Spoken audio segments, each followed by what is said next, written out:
at a moment when the international system is in a period of change like we haven't seen for several hundred years. In some parts of the world, the nation state on which the existing international system was based is either giving up its traditional aspects, like in Europe, or as in the Middle East. George H.W. Bush would campaign for a new world order like no other president before him. He would openly discuss it during his State of the Union address. What is at stake is more than one small country. It is a big idea, a new world order, where diverse nations are drawn together in common cause to achieve the universal aspirations of mankind. Again, a unified Europe was a major goal in creating this order. With few exceptions, the world now stands as one. A year and a half ago, in Germany, I said that our goal was a Europe whole and free. Tonight, Germany is united. Europe has become whole and free. The world can therefore seize this opportunity to fulfill the long-held promise of a new world order. We can find meaning and reward by serving some higher purpose than ourselves. A shining purpose, the illumination of 1,000 points of light. Bush Sr. and his administration would tour and promote this agenda across the board at any given opportunity. The President has spoken often of a new world order. And we have an unprecedented opportunity to build a new era of peace and prosperity here and abroad, to build a new world order. It's my understanding, I think, that the President, and I don't know the context of how it came up in his speech last night in New York, said that China must be a part of the new world order. Guess I would like to ask you how you envision China fitting into the new world order. It is a country that we are going to have relationships with by virtue of its geopolitical importance.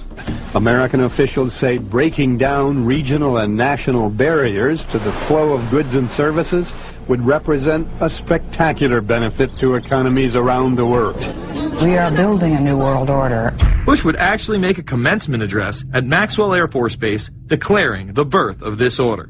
And that's why I wanted to speak to you today about the new world taking shape around us, about the prospects for a new world order now within our reach. In the coming weeks, I'll be talking in some detail about the possibility of a new world order emerging after the Cold War. But today, I want to discuss another aspect of that order. You see, as the Cold War drew to an end, we saw the possibilities of a new order in which nations work together. It refers to new ways of working with other nations to deter aggression and to achieve stability. As old threats recede, new threats emerge. The quest for the new world order is in part a challenge to keep the dangers of disorder at bay. We must build on the successes of Desert Storm to give new shape and momentum to this new world order. Only when this transformation is complete will we be able to take full measure of the opportunities presented by this new and evolving world order. The new world order really is a tool for addressing a new world of possibilities. This order gains its mission and shape not just from shared interests, but from shared ideals. After the Gulf War had ended, Bush was so obsessed with the idea of a new world order that he had a series of Glocks imprinted with the term that he would give to members of his administration, including Colin Powell, Brent Scowcroft, Dick Cheney, and General Norman Schwarzkopf. Cheney would even approve policy papers regarding the New World Order. Defense Secretary Dick Cheney has approved a revised draft of a policy document on the New World Order. The Pentagon is backing off a controversial earlier draft and has abandoned a one superpower strategy. The final document puts more emphasis on international alliances and organizations. This would become an unprecedented time period for people all over the globe to discuss at length what the New World Order meant to them. People within the media. Does anybody want to talk about the New World Order? Is there a New World Order out there, or is this a vision that exists in the... He does have his vision, there's no doubt about that. But does that exist in the president's mind, or does it exist out there in reality? This president sees this episode as the first test case, as the first example for the New World Order he is trying to organize. Some people have called it the New World Disorder, and there's a lot of truth to that.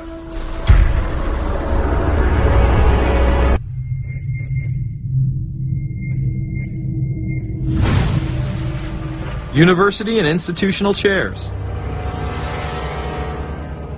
I mean, we're talking a New World Order at Georgetown.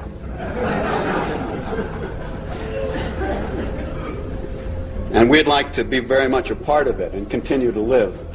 This is a world that is likely to be dominated in the near future, and perhaps longer, by the Gulf War and the New World Order, which is the buzzword of the moment. So the secret of a New World Order, and at this point it's just a slogan, but it does have some historical background in terms that orders have succeeded each other over time. The secret of this is to learn how to use coalitions. We are effective in the United Nations. People within government. George Bush has invoked a New World Order without enunciating a new American purpose. The president has still failed to articulate clear goals for our nation's foreign policy in this new age. I find the term New World Order very revolting, and just not only historically but politically today. I think Harding is absolutely right, and the actions of the administration just after enunciation of the New World Order put the lie to the fact there is any real substance behind what they say as New World Order. The first act of the New World Order was A, to make war, and then B, was to sell arms all over again. Is there a New World Order? We know certainly that George Bush has copyrighted the term at this point.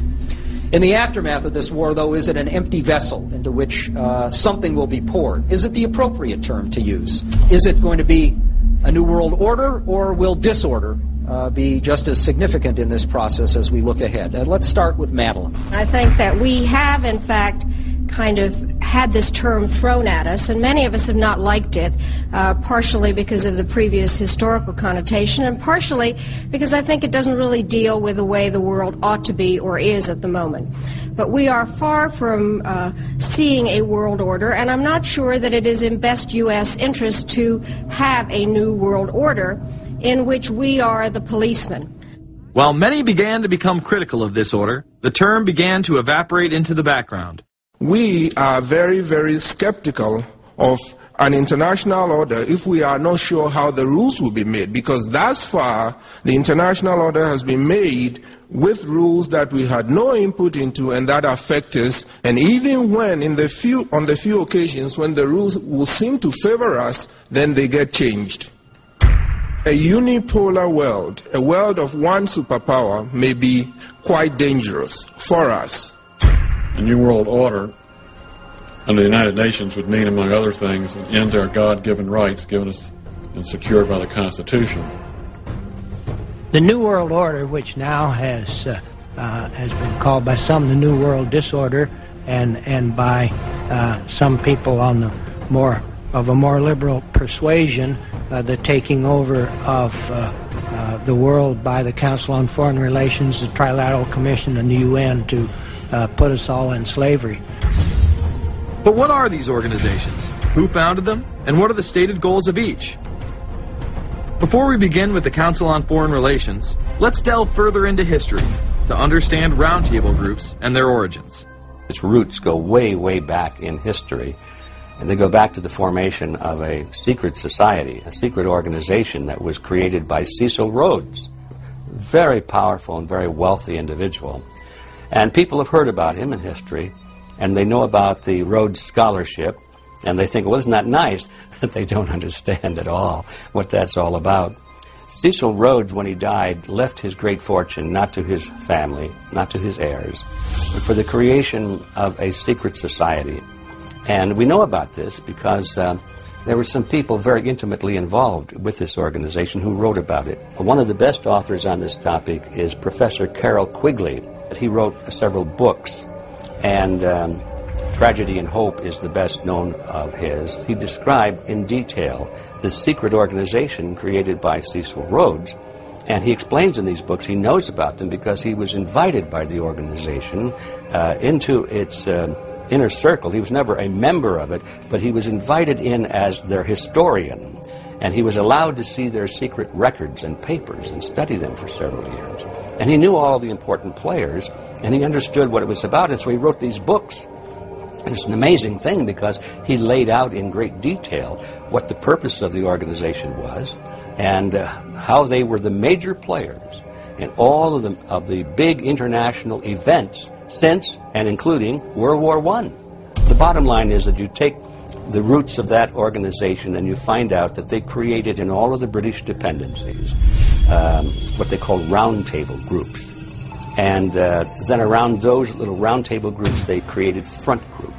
And the purpose of these front groups and roundtable groups was to penetrate into the governments of all of these different countries, to penetrate into the media centers, to penetrate into the educational systems. In other words, to penetrate into the social fabric, the power centers of society, and literally take them over from the inside without anybody being aware that they were controlling influence. After World War I, the International League of Nations arose as a precursor to the United Nations in 1919, under what seemed to be the vision of President Woodrow Wilson and his 14 points. The League of Nations was the first attempt at the New World Order, the first attempt at a global government based on the model of collectivism. And it was the brainchild of the elitists, the ancestors of the very people who are still working on this project. They're collectivists, the very wealthy people. They're the ones in this country who dominated the powerful tax-exempt foundations, like the Carnegie Endowment Fund for International Peace, the Rockefeller Funds, the Ford Foundation, and groups like that. These people were on record, even way back then, that they had to have a new world government, and they dreamed of that being embodied in the League of Nations. And they were solidly behind it. And that was one of the reasons those people encouraged the United States into World War I, was because of the crisis of World War I, and that would also condition Americans to thinking of making big changes in their system, because we certainly don't want another war like that, do we? There's that fear angle again. And they thought, well, by being in World War I, then we would be a major participant at the table to carve up the world and create a new world government. And that was to be the League of Nations. Well, what happened to it is that the American people didn't really go for it. Wilson was aware of the elite and their control over society. In his book, The New Freedom, published in 1913, he discussed such a group. Since I entered politics, I have chiefly had men's views confided to me privately. Some of the biggest men in the United States, in the field of commerce and manufacture, are afraid of something. They know that there is a power somewhere so organized, so subtle, so watchful, so interlocked, so complete, so pervasive, that they better not speak above their breath when they speak in condemnation of it. Ultimately, this insight did not spare him from becoming yet another puppet of the global elite.